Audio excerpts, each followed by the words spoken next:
Hello everybody, good morning, good afternoon, and good evening depending on where you are in this amazing world. My name is Donovan Jolly, and welcome everybody once again for another amazing video of DIY investing. For today's video, there's some really important things that are happening inside the stock market. The SPX is on its very last stages towards making its first higher high and breaking out of our last resistance level. If we can do that, then in my opinion, it signals the short-term bottom and reversal point across the board on the rest of the markets. This is coming also at a point after the dollar has met a multi-year resistance level, a resistance level that we really need to see reject from further in order to further cement the bottom of Bitcoin, seeing us heading into all-time highs over the long term. If you're new and just find this channel, always remember to do me a favor by leaving a like, comment, and subscribing to this channel for more updates. Always remember to click that notification bell so you don't miss out on any of these amazing videos like the one provided for you here. And make sure you guys sign up and join the Discord server or download my free ebook. Links are in the description for both of those. With that being said, got a lot of really cool things to talk about today, so let's jump right into it.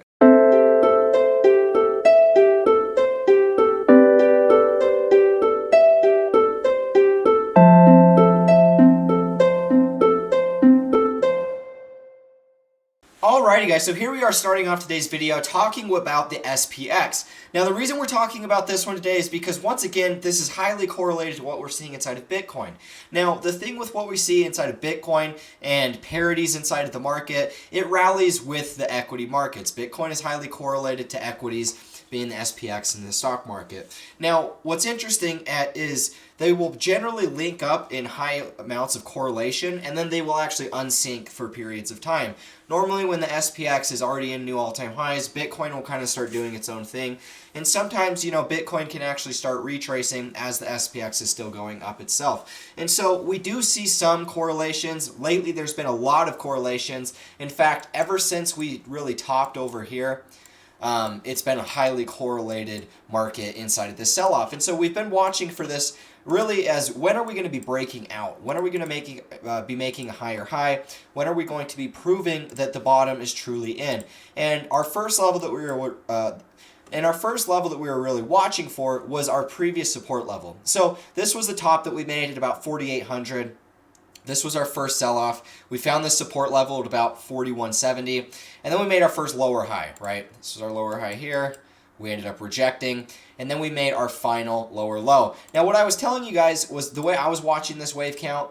This was wave 1, this was wave 3, and then this was wave 5, right? And so this is the way that I was watching, and I thought and expected that this was most likely going to be our bottom.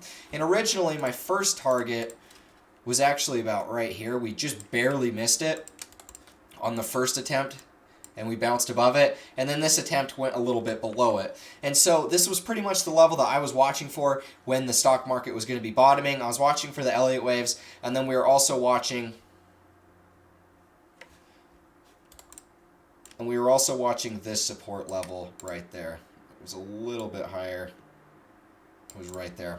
And so this is what we were watching, and basically we've known that we need to get above this red resistance. Really, any price action that's below this is going to be nothing more than a lower high. Anything below this level is nothing more than a bearish retest.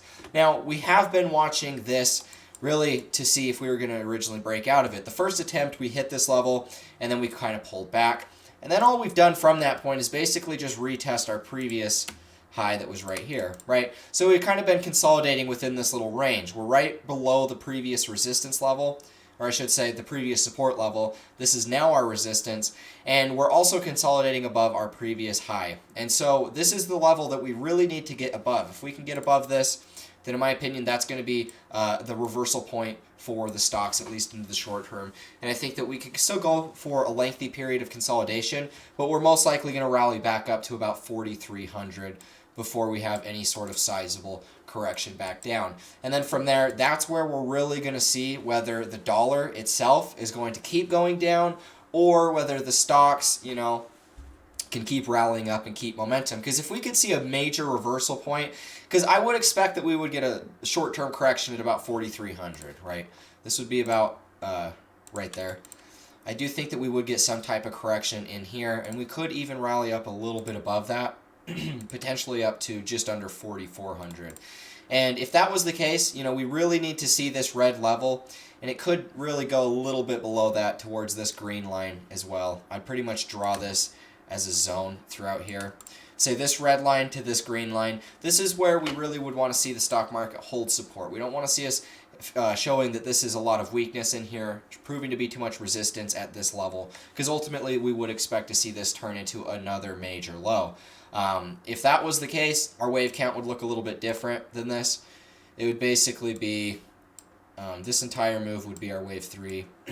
This move would be our wave 4, and then we'd still be waiting to see another wave 5, which most likely would be taking us all the way back down to these previous highs right before the March 2020 correction. That would be a very volatile period in the stock market as well as the crypto markets. It's hard to say exactly what Bitcoin would do in these periods, whether Bitcoin would go for another lower low, maybe it would go all the way to 20K. I don't really know exactly, but at the end of the day, the best thing that we're going to be able to do is play this day by day and kind of just watch and see. In the short term, at the very least, this is looking pretty bullish. It looks like this could be a support and resistance flip before we do manage to get above this red level for the first time. And then from there, we still have a lot of proving left. But I wouldn't be surprised if this ultimately just turns into a lengthy sort of consolidation period for at least the rest of the summer. Maybe this could be a period where we have a nice rally in the summer before more of a corrective period that takes us into the fall and even into the winter. And that's something I was originally thinking about as well. And we can actually look at Bitcoin, and I'll kind of give you guys my thoughts on what we could potentially see here play out inside of Bitcoin. Let's go to a smaller time frame. It makes the chart look a little weird. When it comes to Bitcoin, I honestly think that we could see something along the lines of this, where maybe the stock market itself starts to go on another move, right? Let's say that we get above this resistance level, we kind of rally up, and then we're consolidating through here, and then we start actually making some higher highs and going into new all-time highs. Because one of the things I want you guys to remember is a lot of the enhanced volatility inside of this year is going to be because we are coming up on midterm elections. And during those periods, there's usually a ton of volatility inside the markets. Now, one of the major things that we see, no matter which party is in office, at the latter half, the second half of the year, you generally see the market start to rally. And the reason why is simply just because of the fact all of these candidates, no matter which party's in office, they're looking to get reelected. They're looking to get more of their friends either reelected or elected and taken over positions. And so you have this constant fight that's kind of going on here. And it makes a lot more sense for whichever party's in office to see that there's more momentum going in the markets on the upside, because then everybody's more confident, their portfolios are going up, their 401ks are going up, and everybody's just more happy in general. When the stock market is going up, it hides the fact that there's so much inflation. Even if the stock market's just going up and it's just got this perceived feeling that there's more confidence, it just makes people feel confident. That's literally all it is, because markets are moving because of human emotion. And so as long as there's confidence inside of the market, at that point we should expect to see more people looking to reelect the same people. They're not going to be so disappointed in current officials. I mean, if the market's been trending down, there's rumors of war, there's all of this stuff going on, chaos inside of the world. They're not as likely to reelect those same officials, because then there's more fear. They're worried. They're not quite as confident in what's going on. Their 401ks are down, and so now they're thinking, oh man, this wasn't a good decision to reelect this guy or put this guy in, right? And so now they're looking for someone else. I don't believe that the people in office are necessarily going to keep that up. For me, it would make more sense that this turns out to be another short-term correction like the many before it, and we actually start rallying up. Even if we go through a lengthy period of kind of sideways consolidation before breaking new all-time highs, as long as the market's starting to trend up, people are going to feel more confident. Now, how is Bitcoin going to react in those situations? I honestly have no idea, and it's going to be interesting to see, because Bitcoin's never really been into this cycle's just been very different, and I think that that's become very obvious. Now, when it comes to analyzing what we could see with Bitcoin, we know that based off of our 4-year cycle time frames, our projected low is going to be somewhere around November, right? So we could really draw this from November to even like January, somewhere in between these lines. Now, I honestly think that the low that we stitched in here over our most recent sell-off at the mid 25,000s. I honestly think that that very easily could be our lowest point, and we don't end up going below that. Now, during the period of consolidation up to the end of the year, I think that we could definitely have a run all the way up into, 40,000, even into the mid 40,000s. And if that was the case, I think that this could be a great opportunity to take some short-term profits. And actually just look to hold a little bit of cash, because I would expect that we would get a deeper correction. One of the things I am watching for is, no matter what the short-term price action is over the course of the next 3 to 4 months, I'm not too worried about that. I don't necessarily think that we're going to be going below this level here. I think most likely we'll be trending up, even if it's a lot of choppy price action. What I'm really watching for is the potential that if we have a swing up into maybe 40,000 to the mid 40,000s, I would be watching for another sharp pullback closer towards the end of the year. Maybe it's late fall, maybe it's early winter, maybe it's closer towards, the end of December, early January. I'm not 100% sure. But I would think that if we have a swing up that's taking us closer towards that point over the next 3 or 4 months, I would expect we'd have a sharp downturn to actually wrap up this cycle at the end of the year. Even if it doesn't break below this point, we could still have another massive sell-off that's a capitulation type event that takes us back down to just the $30,000 level, right? It doesn't have to go all the way back down to our lowest point that we hit, but this thing could very easily come all the way back down. We have some type of a double bottom type capitulation event that would actually be similar to what we saw back here in 2013. And I really wouldn't be surprised to see something like this. And so I'm not 100% sure how the bottom will look, whether we don't go below this level. To me, this level was a major type of capitulation. Now, one of the things I'm also watching for here is we take a look at the Bitcoin futures chart, is you notice that we actually do have a little gap above us. And I would expect that, as long as the stock market can get above our resistance level down in here, I would expect that Bitcoin is ultimately going to come up and fill this gap. That gap is between 36,000 and about 34,000.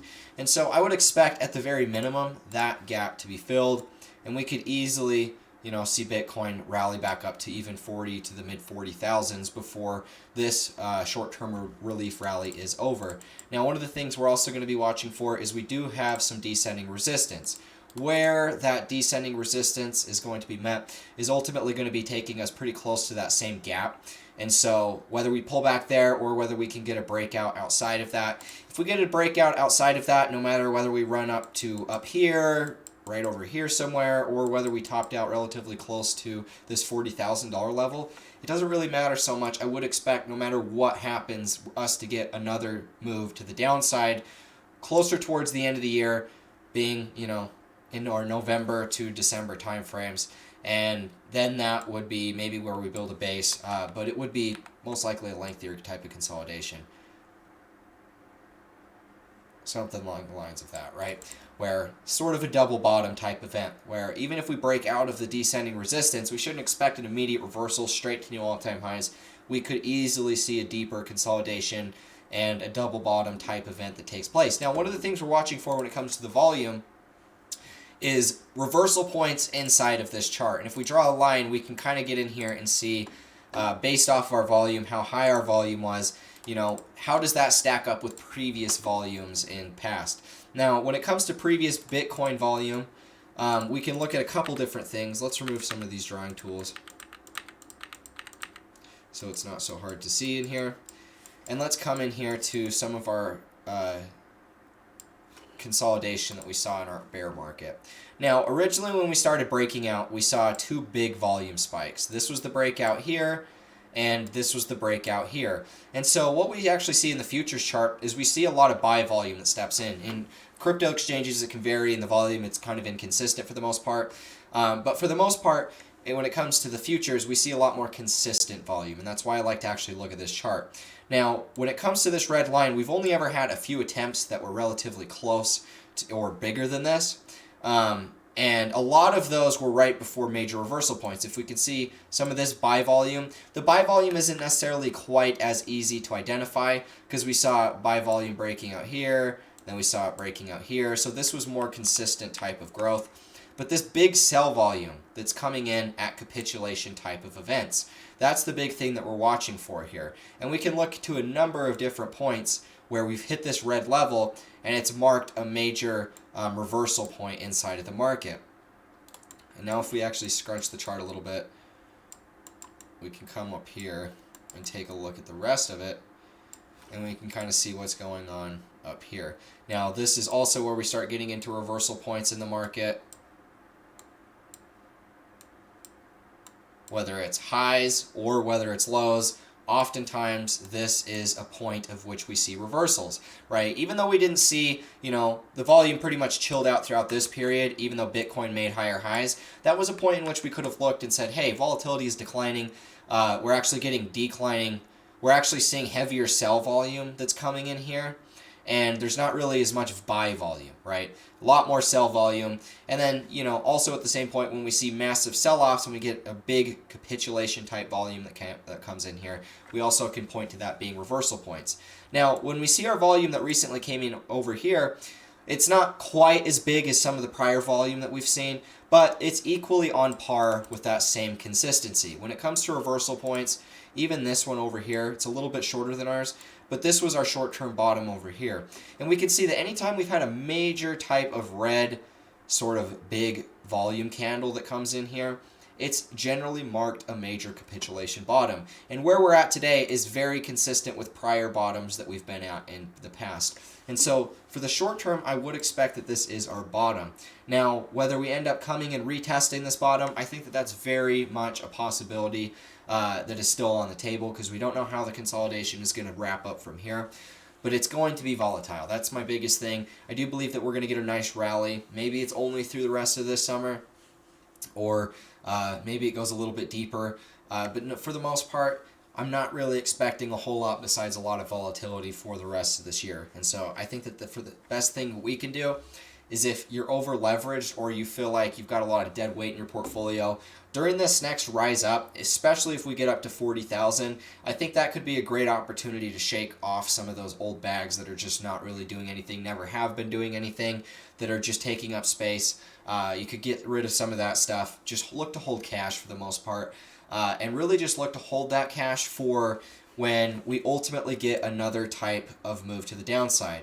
Because I would expect us to get another move. I'm not saying we're ever going to go below the low that we've recently made here, but I do believe we're going to get relatively close, and it will be kind of a volatile sort of capitulation event.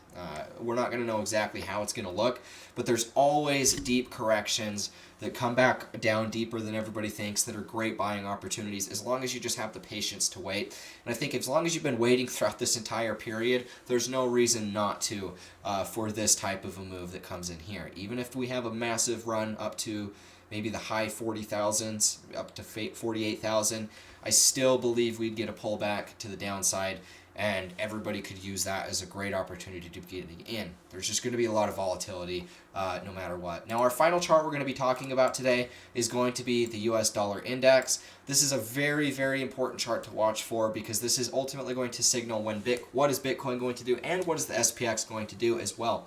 Now, you guys know we've been on this massive tear for a long period of time. We've been making consistent higher highs and higher lows off of this parabola as we've been rallying upwards to a multi-year resistance level. Now, I was telling you guys that I expected that this resistance level would be proven too much.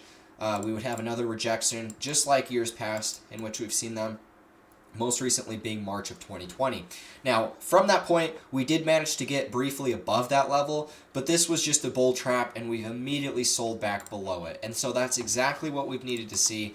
And from that point, we've only continued to see more downside. Now, in the short term, what I was watching for when it came to the DXY, I had a strong feeling that we were going to be seeing a relief. And it was pretty obvious when, on at least the 4-hour time frame, you start to see this type of a rounded accumulation on the RSI. That's just a pretty obvious point that we're going to be making at least a short-term lower high. And so I knew that we were due for some relief. How high that relief was going to go was to be decided. We're still below our major resistance. That's pretty much the 104 to 103 level. But one of the big things that I noticed was the fact that we're actually below a parabola.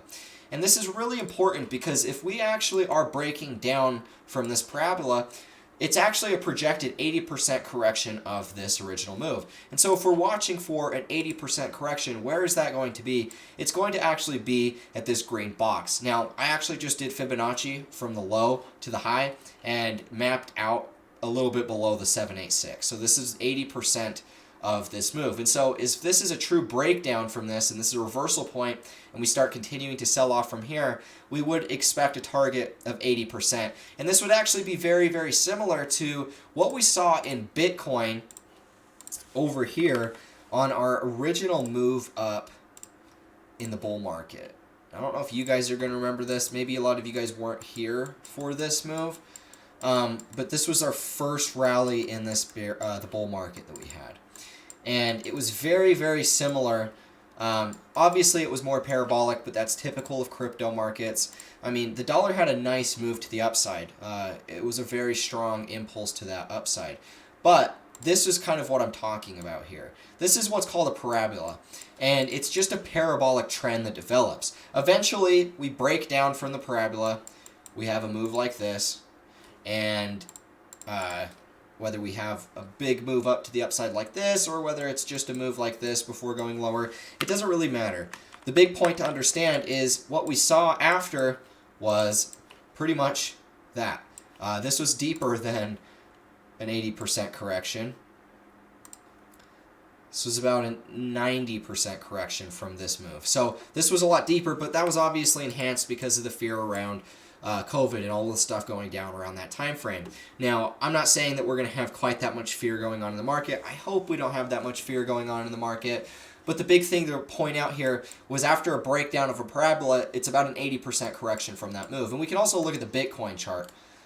If we look at Bitcoin throughout that entire uptrend, Bitcoin also had a parabola, something along the lines of this. It doesn't quite sync up as much down here on the bottom, but the big point was the trend reversal, right? We did see a bounce off this trend for Bitcoin. We made a lower high. That was the lower high inside of the bear market. And then that was when we made our massive capitulation move back down to the downside, right? And so we can see that if we draw our Fibonacci, this was, once again, about 85% correction from the top of the move. So obviously, this is what we're expected to see during a breakdown of a parabola, about that big of a correction. Now, when we look at the dollar, if that's going to be the case, that's going to be a massive sell-off. In fact, if we draw a price range tool, from where we're at today, that's about 10%, 10%, which is a sizable move inside of the dollar. Keep in mind, guys, that our entire rally from Bitcoin to go from $3,800 all the way to 68 or 65 and 69,000, it was only a 13% move. And so once again, if we see the dollar drop off that substantially, I would expect that Bitcoin would at least bottom. I'm not saying it has to go on a massive new bull run. It would be expected if the dollar makes that big of a move. That's what we would obviously want to see. But all I do know is we would expect at least a bottom inside of Bitcoin. And the dollar to go on a big move to the downside, even if it has something like this. And then from this point, I would expect at least some short-term bottoming to take place of some kind. I'm not sure how it'll look, but I would expect a bounce down here after the 88% or the 80% of the parabola high. And so this is basically what I'm going to be watching for inside the market, guys. I wanted to give you guys this update because I'm seeing this stuff play out inside the market. I figured that this is the most important stuff to watch for. So if you guys found value in this, leave a like, comment, and subscribe. Hit the notification bell so you don't miss out on any of these amazing videos. If you guys want to join the Discord server or download my free ebook, links are in the description for that. You guys can also sign up and join my VIP group. Follow all my trades, all my stuff that I'm doing inside of there. Links are going to be provided for you in the description to go ahead and check out all of that. Thank you guys so much for the support. And with that being said, I will catch you in the next one. As always, peace out.